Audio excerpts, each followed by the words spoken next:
मानवीय सभ्यता के विकास की कहानी पूर्ण रूप से प्रकाश से जुड़ी है। आदि मानव का जीवन जंतुओं से कोई बहुत अलग नहीं था। वो भी उन्हीं की तरह प्रकृति का गुलाम था, जो मिलता खा लेता, मौसमों की मार झेलता, रात के अंधेरे से डरता, जीवन के लिए संघर्ष करता और सुरक्षित चैन की नींद के लिए गुफाओं में या पेड़ पर मचान बनाकर रहता। बस दो बड़े अंतर थे। धरती पर हरियाली की चादर पर रंग बिरंगे फूल, शाम ढलते सूरज के इर्द गिर्द बिखरी लालिमा, दिन में नीले आकाश की चादर, रात में चांद तारे। वर्षा के बाद आकाश में इंद्रधनुष की छटा आदि उसे सुख और शांति प्रदान करते तथा प्रकृति के बंधनों से मुक्त होने की अदम्य चाह उसे जिज्ञासा से परिपूर्ण और परिवेश को जानने समझने की चेष्टा में लिप्त रखती।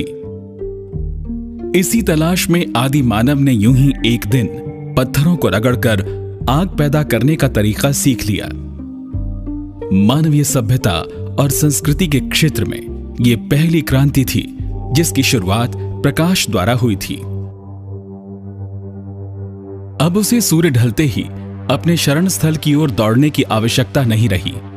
अब वो जंगल में अलाव जगाकर अपने परिवार और मित्रों के साथ देर तक बातें कर सकता था, आनंद मना सकता था। जलती लकड़ी की मशाल लेकर रात में भी इधर उधर जा सकता था और अंधेरे के भय से मुक्त होकर सर्द रातों में धरती पर ही चैन की नींद सो सकता था।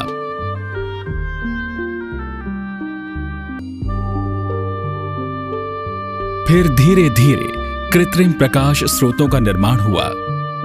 तेल के दिए और चर्बी में डूबी लकड़ी की मशाल लेकर मनुष्य अब रात में भी अपने काम करने लगा। दिन 12 घंटे की बजाय 24 घंटे का हो गया। प्रकाश का एक नया आयाम प्रकट हुआ और यह ज्ञान का पर्याय बन गया।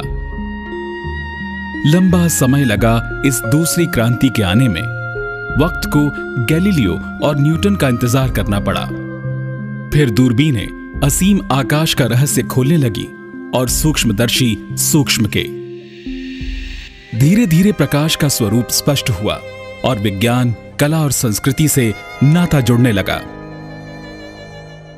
आदमी अपने सुरक्षित कृत्रिम प्रकाश स्रोतों को लेकर जल थल मार्ग से सुदूर यात्राएं करने लगा, पर्वतों पर चढ़ने लगा, कोयलों की खानों में उतरने लगा। लेकिन मानवीय सभ्यता और संस्कृति के विकास में सबसे बड़ा मोड़ तब आया जब विद्युत और विद्युत लैंपों का आविष्कार हुआ और ये आविष्कार आम आदमी के लिए सुलभ हो गए। सड़क किनारे लगे लैंप पोस्ट की रोशनी में पढ़कर विद्वान बने ईश्वर चंद्र विद्यासागर और अलाव के पास बैठकर ज्ञान प्राप्त करते अब्राहम लिंकन के ही नहीं, 60-70 की उम्र के छोटे शहरों और कस्बों से आए लोग अपने बचपन के दिन याद करें तो स्पष्ट हो जाएगा कि बिजली लैंपों के आने से पहले जीवन कैसा था। आज भी भारत जैसे कई विकासशील देशों के बहुत से गांवों में बिजली नहीं पहुंची है और वहां रातों में लोग अपना काम तेल के दियों और केरोसिन लैंपों की रोशनी में ही करते हैं। इससे नगर और गांव के सांस्कृतिक परिवेश में जो अंतर आता है उसे आसानी से देखा, पहचाना और समझा जा सकता है। विद्युत बल्ब मानवीय संस्कृति में जितना बड़ा परिवर्तन लाया है, किसी भी एक अन्य आविष्कार से वो संभव नहीं हुआ था। दिन भर घर के काम करके थके लोग रात में मनोरंजन करने लगे। निर्माण, उत्पादन और कारोबार 24 घंटे चलने लगे। मनोरंजन के क्षेत्र में प्रकाश का योगदान अद्भुत है। नाटक के मंच की पृष्ठभूमि हो या फिर रंग बिरंगी रोशनियां, पर्दे पर चलती फिल्म हो या टेलीविजन कार्यक्रम, प्रकाश और प्रकाशिक उपकरण अपना कमाल दिखाते हैं। कृत्रिम प्रकाश व्यवस्था के कारण ही दिन रात चलने वाले मैच संभव हो पाते हैं।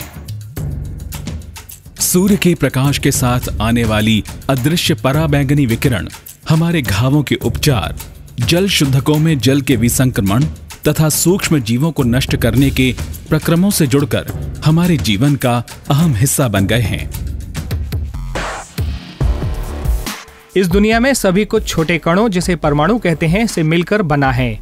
वर्तमान में 118 विभिन्न प्रकार के परमाणु मौजूद हैं। अधिकांश चीजों में एक से अधिक प्रकार के परमाणु पाए जाते हैं, लेकिन प्रकृति में कुछ चीजें केवल एक प्रकार के परमाणु के साथ अपने शुद्ध रूप में भी पाई जाती हैं, जिसे एक तत्व के रूप में जाना जाता है।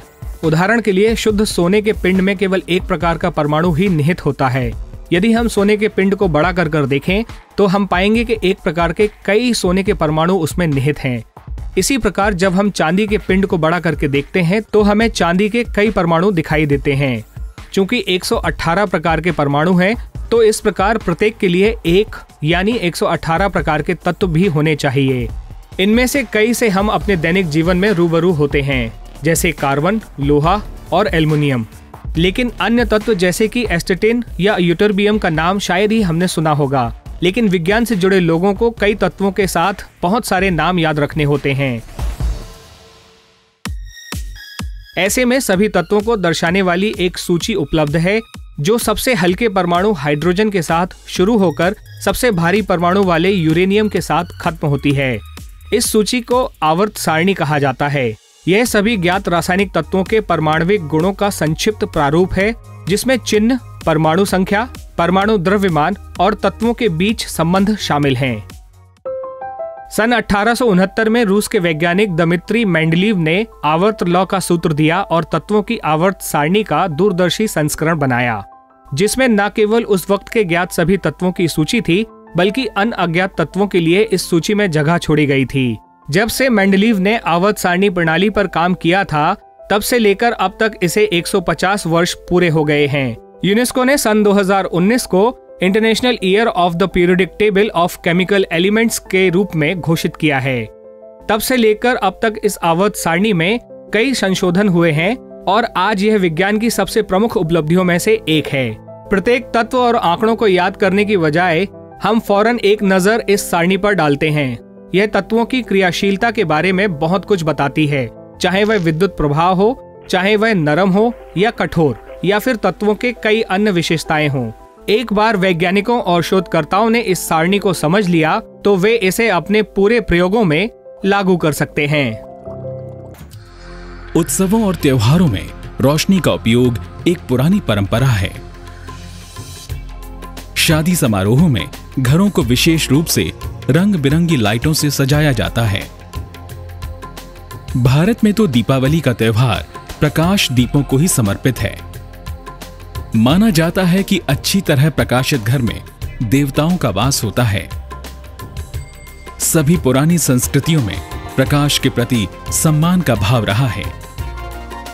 यूनानी, असीरियाई, बेबीलोनियाई, मिस्री और भारतीय संस्कृति सूर्य और अग्नि को देवता मानकर पूजती है।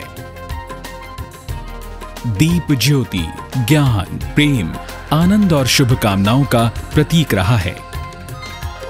इसलिए वैदिक विश्वविद्यालयों के दीक्षांत समारोह में अच्छे जीवन की कामना में जो प्रार्थना की जाती थी, उसमें एक ये भी थी, तमसो मां ज्योतिर्गमय। रोमनों और फिनिशियनों में मृतकों के साथ लैंप दफनाने की प्रथा थी, ताकि आत्माओं के साथ ज्योति के साधक रहें। महान पुरुषों की समाधियों पर दिए या मशालें जलाई जाती हैं। प्रकाश के सम्मान की यह भावना लगभग सभी संस्कृतियों में अलग अलग रूपों में विद्यमान है।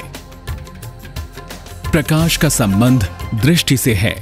दृष्टि को लेकर भी सांस्कृतिक परिवेश में अनेक परिवर्तन आप देख सकते हैं।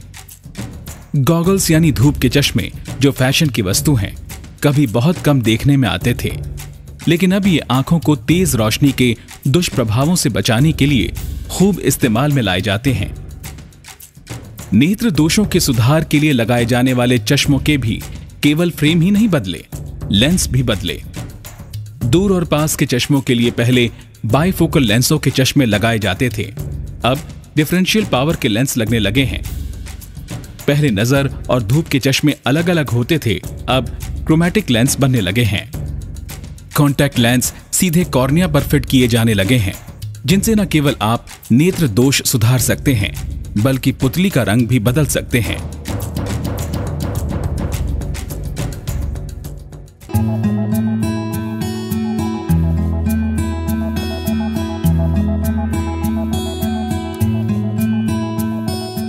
प्रकाश के साथ रंग भी जुड़े हैं। संस्कृति में रंगों की बड़ी भूमिका है। व्यक्तियों और समुदायों के अपने प्रिय रंग होते हैं। फैशन डिजाइनर उन्हीं का फायदा उठाकर अपने डिजाइन बनाते हैं। कपड़ों के रंग मौसम से भी निर्धारित होते हैं। गर्मी के मौसम में हम हल्के रंग के कपड़े पहनते हैं, जबकि सर्दी के मौसम में गहरे रंगों के। अधिकांश लोगों के लिए रंगों के प्रतीकात्मक अर्थ भी होते हैं, जैसे श्वेत रंग शुचिता, सुख और शांति का प्रतीक है। पूजा अर्चना के समय लोग सफेद रंग के कपड़े पहनते हैं। काला रंग अंधेरे, शोक, कलुष और रोग का प्रतीक है। शोक या विरोध व्यक्त करने के लिए काले कपड़ों या काली पट्टी का उपयोग किया जाता है। लाल रंग प्रेम, शक्ति और हिंसा का प्रतीक है। अक्सर शादी की पोशाकों और सैनिकों की वर्दी में ये रंग देखने को मिलता है। हरा रंग उर्वरता, समृद्धि, संपन्नता और सौभाग्य का प्रतीक है। ये महिलाओं का सबसे पसंदीदा रंग है। इसी प्रकार आप विभिन्न रंगों के प्रतीकों तथा विभिन्न सांस्कृतिक उत्सवों में उनकी भूमिका पहचान सकते हैं। आपने ध्यान दिया होगा कि विभिन्न रोगों की दवाइयों की गोलियों और कैप्सूल कुछ खास रंगों के बनाए जाते हैं। रंगों से जुड़ी सकारात्मक भावनाओं का इस चयन में ध्यान रखा जाता है। आइजैक न्यूटन ने अपने एक अध्ययन में पाया कि पुरुष नीले रंग पर लाल रंग को वरीयता देते हैं, जबकि महिलाएं लाल पर नीले को। क्या इसका भी कोई प्रतीकात्मक निहितार्थ है? कला और संस्कृतियों की सभी अभिव्यक्तियों में वातावरण निर्माण और मूड प्रदर्शन के लिए प्रकाश का उपयोग किया जाता है। प्रकाश व्यवस्था यानी लाइटिंग के जरिए किसी भी कार्यक्रम को सम्मोहक बनाने के लिए तकनीकी कर्मचारियों का एक पूरा दल इस कार्य के लिए रखा जाता है। प्रिंटिंग में तो चित्रों के 3 डायमेंशनल रूप उभारने और दूरियों के आभास को उकेरने के लिए प्रकाश और भी महत्वपूर्ण हो जाता है। खिड़कियों के कांच पर बने रंगीन चित्र पुराने भवनों में खिड़की बंद होने पर बदलती आभा को विविध रूप में प्रदर्शित करते हैं। अनेक भवनों जैसे शीश महल और मंदिरों में शीशे लगाकर विविध प्रभाव उत्पन्न किए जाते हैं।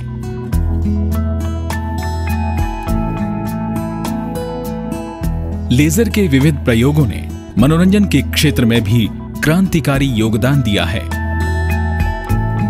हाल के चुनावों में लेजर के एक उपयोग होलोग्राफी के द्वारा एक साथ अनेक स्थानों पर जनसभाओं को संबोधित करके भारतीय समाज में प्रकाशिक प्रौद्योगिकी की अमिट संभावनाओं से परिचित कराया है।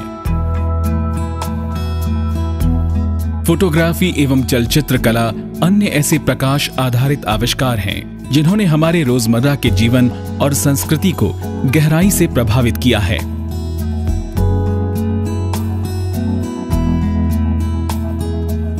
अब छोटे से छोटे कार्यक्रमों को यादगार बनाने के लिए हम उसे अपने मोबाइल के कैमरे में कैद करके रख सकते हैं।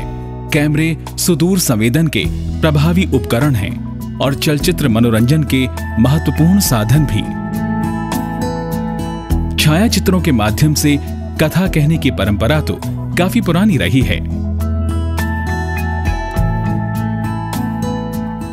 प्रयोगशालाओं, वेधशालाओं आदि में अनुसंधान के लिए अनेक प्रकाशिक उपकरणों का प्रयोग होता है, जैसे सूक्ष्मदर्शी, दूरदर्शी, स्पेक्ट्रम मापी, व्यतिकरण माप, एक्सरे उपकरण आदि।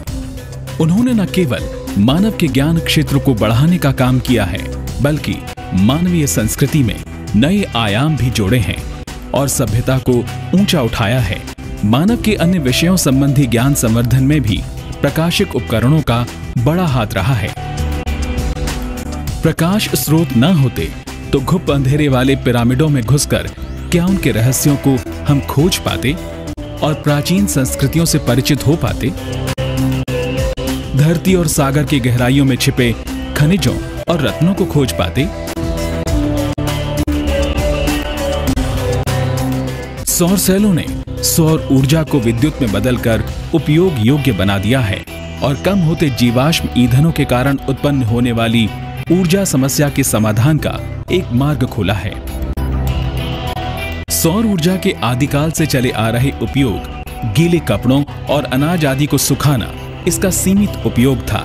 अब सौर कुकर, सौर जल ऊष्मक आदि द्वारा अधिक दक्ष, प्रभावी और विविध उपयोगों की संस्कृति बढ़ रही है। हमारे सांस्कृतिक परिवेश में सर्च लाइटों, प्रकाश गृहों आदि की भी अपनी भूमिका है। रात के अंधेरे में यानों को रास्ता दिखाने का कार्य करते हैं। भवन निर्माण कला में तो प्रकाश व्यवस्था का ध्यान रखना एक आधारभूत विषय होता है। वास्तुशास्त्री को एक और यह ध्यान रखना होता है कि भवन के हर कक्ष में दिन भर उपयुक्त प्राकृतिक प्रकाश मिले और किसी न किसी बालकनी में धूप आए, तो दूसरी ओर रात में विभिन्न कक्षों में सुरक्षित, सौम्य, आवश्यकता अनुसार कृत्रिम प्रकाश की व्यवस्था करनी होती है। अनुकूल प्रकाश प्रदान करने वाले ऐसे घर हमारे सांस्कृतिक परिवेशों के अनुरूप विविध प्रकार के पदार्थों का उपयोग करके बनाए जाते हैं। इनमें रंगों और कृत्रिम प्रकाश स्रोतों का चयन